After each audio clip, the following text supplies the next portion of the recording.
Hello all, welcome back to our channel, Nenu Me Cinema Ticket. ఈ రోజు రివ్యూలో మనం మాట్లాడుకోబోయే cinema Raat Akeli Hai the Bansal murders. ఇది నెట్ఫ్లిక్స్ లో తెలుగులో స్ట్రీమ్ అవుతోంది. టైటిల్ వింటే రాత్ అకేలీ హైకి సీక్వెల్లా అనిపించినా స్టోరీ గానీ క్యారెక్టర్స్ గానీ డైరెక్ట్ కనెక్షన్ ఉండదు. కాన్సెప్ట్ మాత్రం నైఫ్స్ అవుట్ తరహా మోడ్రన్ మర్డర్ మిస్టరీగా ట్రై చేశారు. స్టోరీ: బన్సాల్ ఫ్యామిలీ ఇంట్లో ఒక పండిట్తో పాటు కొన్ని కాకులు చనిపోతాయి.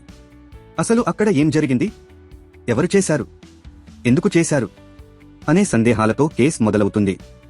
నెక్స్ట్ డే ఇంట్లో పెద్ద రక్తపాతం జరగడంతో ఈ కేసుని ఇన్స్పెక్టర్ జటిల్ యాదవ్ ఇన్వెస్టిగేట్ చేయడం మొదలు పెడతాడు. అనాలిసిస్: సినిమా స్టార్టింగ్ లో మొదటి 10-15 నిమిషాలు ఇంట్రెస్టింగ్ గా అనిపిస్తుంది. ఏదో కొత్త మిస్టరీ బిల్డ్ అవుతోందన్న ఫీలింగ్ వస్తుంది. మొదట్లో క్యూరియాసిటీ బాగానే పెరుగుతుంది.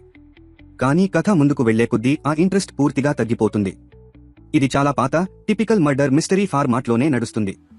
కొత్త ట్విస్ట్స్ గానీ స్ట్రాంగ్ రివీల్స్ గానీ కనిపించవు. నైఫ్స్ అవుట్ లాంటి ఫీల్ ఇవ్వాలని ట్రై చేసినా ఆ లెవెల్ ఎగ్జిక్యూషన్ మాత్రం లేదు. ఫస్ట్ హాఫ్ మొత్తం బోరింగ్ గా సాగుతుంది. ఇన్స్పెక్టర్ యాదవ్ క్యారెక్టర్ నచ్చినా కేస్ మీద మాత్రం ఎలాంటి స్ట్రాంగ్ ఇంట్రెస్ట్ క్రియేట్ కాదు. ఇలాంటి కేసులు మనం ఇప్పటికే చాలా సినిమాల్లో చూసినవే కావడంతో కొత్తదనం అనిపించదు.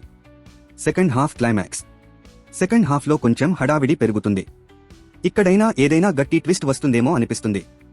కానీ క్లైమాక్స్ వచ్చేసరికి పూర్తిగా డిజపాయింట్ చేస్తుంది.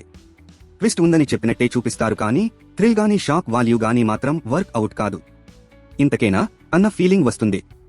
ఫైనల్ వెర్డిక్ట్: ఇది ఒక ప్రాపర్ థ్రిల్లింగ్ ఇన్వెస్టిగేషన్ మూవీ కాదు. మిస్టరీ కూడా అంతగా ఎంగేజ్ చేయదు. టైం పాస్ కోసం ఒక్కసారి చూడొచ్చు, కానీ ఎక్కువ ఎక్స్పెక్టేషన్స్ పెట్టుకుంటే మాత్రం డిజపాయింట్ అవుతారు.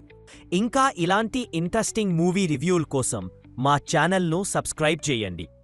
Until next time, keep watching great movies.